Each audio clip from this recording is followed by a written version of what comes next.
கிறிஸ்தவர்கள் கண்பானவர்களே, ஆண்டவருடைய திருப்பெயரிலே உங்களை வாழ்த்தி ஆசீர்வதிக்கிறேன். தேவன் தாமே இந்த புதிய நாளின் நன்மைகளை மேன்மைகளை கொடுத்து நம்மை தாங்குவாராக. தியானத்திற்காக ஒரு வசனத்தை உங்களுக்கு முன்பாக வைக்கிறேன். அது சங்கீதங்களின் புஸ்தகம் 66ஆம் சங்கீதம் 10வது வசனம். தேவனே, எங்களை சோதித்தீர், வெள்ளியை புடமிடுகிறது போல எங்களை புடமிட்டீர். அன்புக்குரியவர்களே, why trials? ஏன் சோதனை வருகிறது? இந்த சோதனை நம்முடைய வாழ்க்கையிலே காண்பிக்கிற மீட்பின் சாயல் அல்லது வெற்றியின் சாயல், நன்மையின் சாயல் என்ன? சோதனை என்பது யாருக்கு வரும்? யார் ஆண்டவருடைய பட்சத்தில் அதிகமாய் நெருங்குகிறார்களோ அவர்கள் நிச்சயமாய் சோதனை ஆட்கொள்ளும். நாம் ஆண்டவரத்தை நெருங்காதபடிக்கு வாழ்ந்து கொண்டிருக்கிறோம் என்று சொன்னால் நமக்கு எதுவும் சோதனையாக தெரிவதே இல்லை.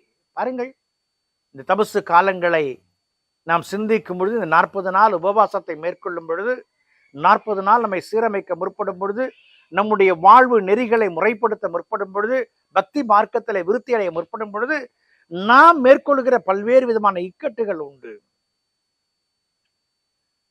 இந்த மாசத்துல இந்த 40 நாட்கள்ல ஒரு நாளைக்கு நான் அரை மணி நேரம் தான் இந்த மொபைலை கையிலே தொடுவேன் என்று சொல்லி நாம் ஒரு தீர்மானத்தை எடுத்திருப்போம் என்று சொன்னால் முடியுமா? ஆனால் முடிஞ்சாக்க we are success. வீட்டை விட்டு வெளியே போறப்ப நான் மொபைலை கையில எடுத்துட்டு போக மாட்டேன் அப்படின்னு ஒரு தீர்மானிச்சிட்டோம்னாக்க முடியுமா? முடிஞ்சா சக்சஸ். பாருங்கள், ஆண்டவர் தன்னுடைய பிள்ளைகளை புடமிடுகிறார்.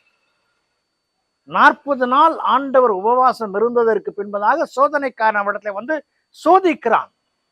அவர் சோதனைக்காரனை மேற்கொள்ளுகிறார். யோசேப்பு பார்வோனுடைய ஸ்தானத்தில் அமருவதற்கு முன்பதாக அவன் கடந்து வந்த பாதை மிகவும் கடினப்பாடு நிறைந்தது.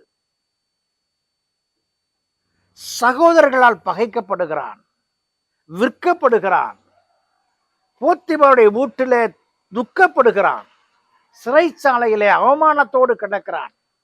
ஆனால் இந்த சோதனைகள் மத்தியிலே அவன் ஆண்டவருக்கு உண்மையுள்ளவனாய் காணப்பட்டபடியினாலே, என் தேவன் அவனை குறித்து ஒரு நோக்கம் வைத்திருந்தபடியினாலே, இந்த சோதனைகள் எல்லாம் அவனை புடமிட்டு அழுக்குகளை நீற்றி சாபங்களை போக்கி அவனை பார்வோனுக்கு அடுத்த ஸ்தானத்திலே எகிப்திலே அமர்த்தினார். சோதனையின் முடிவு வெற்றி, சிறந்த ஒரு வாழ்க்கை.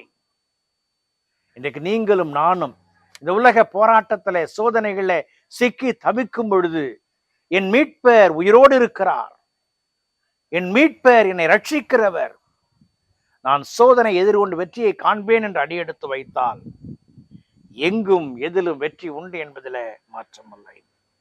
வேதம் சொல்லுகிறது, தேவனே, எங்களை சோதித்தீர், வெள்ளியை புடமிடுவது போல எங்களை புடமிட்டீர், எங்களை வலையில் அகப்படுத்தி எங்கள் இடுப்புகளின் மேல் வருத்தமான பாரத்தை ஏற்றினீர்.